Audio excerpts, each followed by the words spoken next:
അയോധ്യ രാമക്ഷേത്രത്തിലെ സംഭാവന തട്ടിപ്പിൽ സുപ്രീം കോടതി മേൽനോട്ടത്തിൽ അന്വേഷണം നടത്തണമെന്ന് AICC general secretary KC Venugopal ആവശ്യമുന്നയിച്ച് KC വേണുഗോപാൽ പ്രധാനമന്ത്രി നരേന്ദ്രമോദിക്ക് കത്തയച്ചു.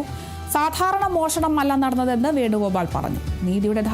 നീതിയുടെയും ധാർമ്മികതയുടെയും മൂർത്തിഭാവമായാണ് ശ്രീരാമനെ ആരാധിക്കുന്നത്. ഇത്തരം ആരോപണങ്ങൾ നിഷ്പക്ഷമായി അന്വേഷിക്കുന്നതിന് പകരം മൂടിവെക്കാൻ അനുവദിക്കുന്നത് അദ്ദേഹത്തിന്റെ ഭക്തരോടും അദ്ദേഹം ഉൾക്കൊള്ളുന്ന മൂല്യങ്ങളോടും ചെയ്യുന്ന കടുത്ത അനീതിയായിരിക്കുമെന്നും കത്തിൽ പറയുന്നു. മര്യാദ പുരുഷോത്തമൻ എന്നറിയപ്പെടുന്ന രാമനെ ഹിന്ദു വിശ്വാസത്തിന്റെ സംരക്ഷകർ എന്ന് അവകാശപ്പെടുന്നവർ ദുരുപയോഗം ചെയ്യുകയും കളങ്കപ്പെടുത്തുകയും ചെയ്തുവെന്നും KC വേണുഗോപാൽ ആരോപിച്ചു.